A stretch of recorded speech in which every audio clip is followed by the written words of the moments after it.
खुलुमबाय आं सिबिरानि ब्रह्म नोंथांमोननिसिम फिन आं सानसेयारि खौरां लानानै फैबावबाय नोंथाङा जुदि चेनेलाव गोदानबा सानफ्रोमबो फुंनि समाव खौरां मोननो थाखाय एसबि बड' निउज चेनेलखौ साबस्क्राइब खालामनानै ला नोंथाङा बे चेनेलाव सानफ्रोमबो फुंनि समाव खौरां मोननो हागोन। भिडिअ सेबखांनानै रां दाबि खालामनायनि दायाव हमबाय साब्रै नंखाय खौरांगिरिफोरखौ। चापागुरिनि फ्रेन्ड्स धाबायाव देहा फालांगि जायो होननानै नंखायै खौरां फोसावदोंमोन आरो धाबानि बिगोमानिफ्राय 2 लाख रां दाबि खालामदोंमोन। जाथायखौ लानानै धाबानि बिगोमाया काजलगाव पुलिस थानायाव एफआइआर होनायनि उनावनो बेनि सायाव काजलगाव पुलिसा नायबिजिरनानै नंखाय खौरां फोसावनायनि दायाव आरो रां दाबि खालामनायनि दायाव साब्रै नंखाय खौरांगिरिखौ एरेस्ट खालामबाय। हमजानाय साब्रै नंखाय खौरांगिरिफोरनि मुङा फारियै आक्राम हुसैन, सन्जीब अधिकारी, आलम बनिया आरो लालचांद मिया। फोरमायथिनाय बायदिब्ला नंखाय खौरांगिरिफोरा सोलो खालामखानानै गावसोरनो फ्रेन्ड्स धाबायाव हिन्जाव लाखानानै जानो लोंनो फैदोंमोन। केबिनाव जानाय लोंनाय समाव दावराव दावसि जानायाव सासे स्टाफआ थांनानै सिरि थानो आरो बेनिफ्राय थांनो थाखाय थिनहैदोंमोन। बेयावनो स्टाफनि सायाव गाज्रि आखु बाहायदों होननानै फोरमायथियो। दांथावै जायगाफ्राव दांदों, आखायाव हमनानै बोदों बायदि खालामदों होननानै फोरमायथियो। थांनो थिननायाव नंखाय खौरांगिरिफ्रा थांबायबोमोन।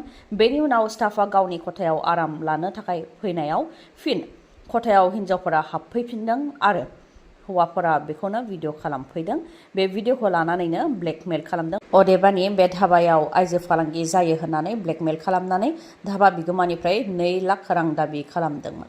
धाबानि बिगोमाया मा फोरमान दं होननानै सोंथि खालामनायाव बे भिडिअखौनो दिन्थिदोंमोन। जाय भिडिअखौ नायनायाव रोखायै हमनो हादोंमोन बेफोर भिडिअआ गासैबो बानायनाय होनानै बेनि उनावनो धाबानि बिगोमाया काजलगाव पुलिस थानायाव एफआइआर होनानै दोनदोंमोन। दा बेनि उनाव काजलगाव पुलिसा नायबिजिरनानै नंखाय खौरांगिरि साब्रैखौ एरेस्ट खालामबाय।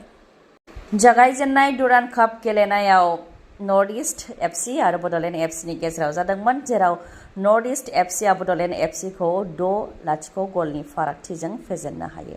फोरमायथिनो गोनांदि गुवाहाटी इन्दिरा गान्धी एथलेटिक स्टेडियामाव जागायबाय एसियानि गोजामसिन फुटबल टुर्नामेन्ट दुरान्ड काप। भारतनि रौनिया बिफाननि बानजायनायाव खुंगा 135थि दुरान्ड काप फुटबल टुर्नामेन्ट 2022 नि गिबि गेलेनायखौ मैयानि सानाव बेखेवनानै होयो। आसामनि गेलेमु आरो लाइमोन जौगाखां बिफाननि मन्थ्रि बिस्वजित दैमारी बिथाङा गिबि गेलेनायाव रोजा रोजा सुबुंफोरनि गेजेराव बड'लेण्ड एफसि आरो नर्थ इस्ट एफसिनि गेजेराव जादोंमोन, जेराव नर्थ इस्ट एफसिआ बड'लेण्ड एफसिखौ 6-0 गलनि फारागथियाव फेजेनो। फैगौ मंगलबार खालि अदेबानि 4 अक्ट'आव बिजनी महकुमाखौ बन्द' फोसावदों बिजनी दख'रा दुलाराय बर' फरायसा आफादनिफ्राय। जीबानन्द बसुमतारी, उफ्रामुं राजु बसुमतारीखौ बुथारनाय जाथायखौ लानानै मैयानि सानाव थार बिजिरनाय नांगौनि थाखाय बिजनीआव धर्ना होनाय हाबाफारि बानजायदोंमोन। बिजनी डिस्ट्रिक्ट स्पर्ट्स एस'सिएशननि बानजायनायाव गुबुन गुबुन आफाद जेरै एबसु, बनसु आरो गुबुन गुबुन आफादफोरनियाबो मैयानि सानाव धर्नायाव बाहागो लादों। फास्ट ट्रेकनि गेजेरजों नायबिजिरनानै फांसिनि साजानि थाखाय दाबि खालामो आरो बेनि थाखाय सिभिल एसडिअनि गेजेरजों डिसिनो, बिटिसि सोरखारनो आरो आसाम सोरखारनो मेम'रेन्डामखौ गथायो। बे मेम'रेन्डामनि गेजेरजों फास्ट ट्रेक कर्टनि गेजेरजों नायबिजिरनानै दायनिगिरिखौ फांसिनि साजा होनांगौनि दाबि खालामनायजों लोगोसे राजु बसुमतारीनि न'खरनिया जाहाथे थांनानै थानो हायो बेनि थाखाय 1 कौटि रां होनांगौनि दाबि खालामो आरो राजु बसुमतारीनि बिसिनो साख्रि होनांगौनि थाखायबो दाबि दैखाङो। थांनाय समफोराव गोबां बर'फोरा बुथारजाबोनो गोनां जादों, बेबायदि जाहाथे जाबाय थाया बेनि थाखायबो बुंथियो बिथांमोनहा। मख'नो गोनांदि फैगौ 4 अक्ट'आव फुंनि 5 रिंगानिफ्राय लानानै बेलासे 5 रिंगासिम गासै बिजनी महकुमाखौनो बन्द' फोसावदों। गारि मटर, हाथाइ बाजार गासैबो बन्द' थागोन होननानै फोसावदों।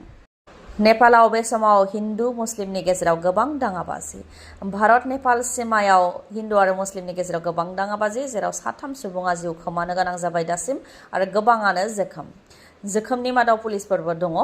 बे हिन्दु आरो मुस्लिमनि दाङाबाजियाव न' सावनानै होनाय, अन्थाइ खुबैनाय, न' बां सिफायनाय बायदि जाथायफोरा जादों। जाथायखौ नोजोर होनानै सिकिउरिटि फर्सआ कार्फिउबो होदों, अब्लाबो गोजोनखौ लाबोनो हायाखै, अदेबानि दावराव दावसिखौ फोजोबनो हायाखै। दावरावआ 26 जुलाइआव जागायजेनदोंमोन।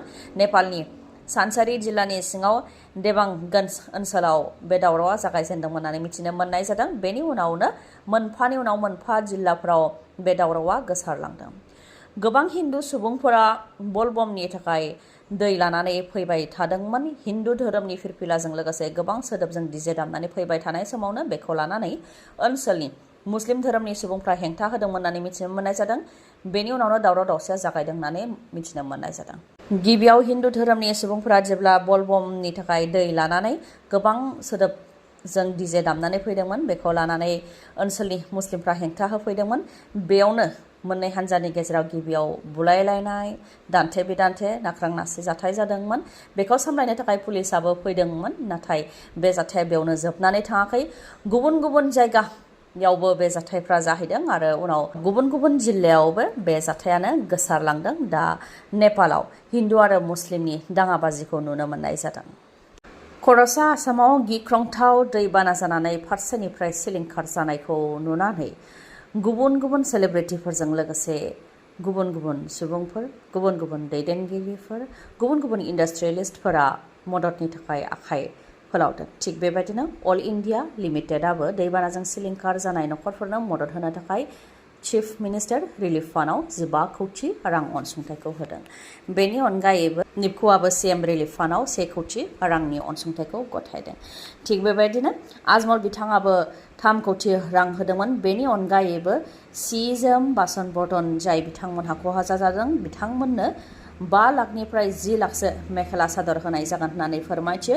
बेनि अनगायैबो 10,000 ल' बाजेट न' आरो 10,000 टयलेटबो होनाय जागोन। बेनि थाखाय बाजेट बानायनाया जागासिनो दं होननानै फोरमायथियो, जाय गोबां कौटि रांनि खरसा जागोन होननानै फोरमायथियो आजमला। फोरमायथिनो गोनांदि शिबसागर आरो चराइदेव जिल्लायावनो दैबानानि गोहोमा बांसिन जादोंमोन। बेखौ लानानै आसामनि गिबि मन्त्रि डक्टर हेमन्त बिश्व शर्मा बिथाङा माखासे रेहाय फोसावबावो। बेफोर जिल्लायाव जायफोर मोब्लिब बाहायो बिथांमोनहा जुलाइ दाननिखौ 300 इउनिटसिम रां होनो गोनां जानाय नङा। बेखौ आसाम सोरखारा एपिडिसिएलनो होगोन होननानै फोरमायथियो। नाथाय 300 इउनिटनि बांसिन जायोब्ला बेखौ कनजिउमारा होनो नांगोन होननानै फोरमायथियो। बेनि अनगायैबो एपिएससिनि सिङाव पिएचइनि एसिस्टेन्ट इन्जिनियारिंनि आनजाद जानो गोनांमोन 9 आगस्टआव। बे आनजादखौ पस्टपन खालामनो थाखाय बा दोनथ'नो थाखाय शिबसागर आरो चराइदेवनि बिजाथिफ्रा खावलायदोंमोन। बे लेखायै बे आनजादखौ दोनथ'नो थाखाय थांखि लाबाय होननानै फोरमायथियो। आनजादनि गोदान अक्ट'खौ उनाव फोसावनाय जागोन होननानै फोरमायथियो आसामनि गिबि मन्त्रि बिथाङा। जाब्रबथायाव सासे फोरोंगिरिनि जिउ खहा। गसाइगाव हायार सेकेन्डारि फरायसालिनि इंराजि आयदानि फोरोंगिरि रबिन्द्र रायआ जाब्रबथायजों जिउ खोमानो गोनां जाबाय। गसाइगाव इ-रिक्सानि जाब्रबथायाव जिउ खोमानो गोनां जाबाय बिथाङा। गिबियाव गोब्राब जोखोम जादोंमोन। गोब्राब जोखोम जानायनि थाखाय बिथांखौ कुचबिहार देहा फाहामसालियावबो लांनाय जादोंमोन, नाथाय बिथांखौ रैखा खालामनो हानाय जायासै।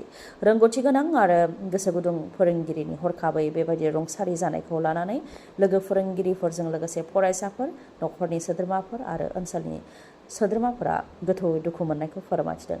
बे जाथायनि अनगायैबो बाक्सायावबो सासे बर' लाइमोननि जिउ खहा। जाब्रबथायजों जिउ खोमानो गोनां जादों।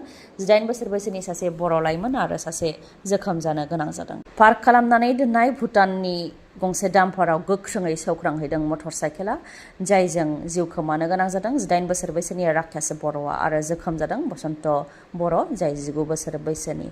लोखि बाजारनि एबसु अफिसनि साखाथियावनो जानो मोन्दों बे गिख्रंथाव जाथाया। बाक्सायाव जादों बे जाथाया। नोंथांमोननि थाखाय गोजोनथाव खौरां। चिरां जिल्ला काजलगावआव थानाय एमएमएच अट' हन्डा श'रुमा फिन नोंथांमोननि थाखाय अफार लानानै फैदों। अफारा 10 जुलाइनिफ्राय जागायबाय आरो 15 आगस्तसिम थागोन। अफारफोरा जाहैबाय 9,999 रां होग्रोनानैनो मटर साइकेल बा स्कुटिखौ नोंथांमोनहा मोननो हागोन। बेसेन नाङालासे गंनै हेलमेट मोननो हागोन। जायखिजाया मटर साइकेल बा स्कुटिखौ बायोब्ला गंसे सिलिं फेनबो नोंथांमोनहा मोननो हागोन। गोजाम मटर साइकेल बा स्कुटिखौ गोदानजों सोलायोबा 1,000 रां केशबेक नोंथांमोनहा मोननो हागोन। 3 बोसोरनि वारेन्टिबो नोंथांमोनहा मोननो हागोन। लोगोसेनो जायखिजाया मटर साइकेल बा स्कुटिखौ बायोबा बेसेन नाङालासे 5 लिटार पेट्रलबो नोंथांमोनहा मोननो हागोन। गोरलैयैनो फाइनान्सआव मटर साइकेल बा स्कुटिखौ लानो हागोन। ल' रेटआवनो नोंथांमोनहा इन्टारेस्टखौ मोननो हागोन आरो स्पेशल केशबेकबो होनाय जादों। SP 160 बे मटर साइकेलखौ बायोबा नोंथांमोनहा 10,000 रांसिम केशबेक मोननो हागोन आरो शाइन 100खौ बायोबा नोंथांमोनहा 5,000 रांसिम केशबेकबो मोननो हागोन। नोंथांमोना जुदि बे अफारनि खाबुखौ लानो सानोबा थाबैनो एमएमएच अट' हन्डा श'रुमजों कन्टेक्ट खालामनो हागोन। कन्टेक्ट नाम्बारा जाहैबाय 8720957824 नङाब्ला 70022528 78 बे जानबुं नाम्बारावबो कन्टेक्ट खालामनो हागोन कन्टेक्ट नाम्बारखौ स्क्रिनावबो होनाय जाबाय आरो डिटेल्स एड्रेसखौबो स्क्रिनाव होनाय जाबाय नोंथांमोनहा नायनानै लानो हागोन गोजोन्थों खौरांखौ जोबजासे नायनायनि थाखाय गोजोन्थों नोंथाङा जुदि खौरांखौ मोजां मोनदोंबा अननानै लाइक कमेन्ट आरो शेयार खालामनो दाबाव गोजोन्थों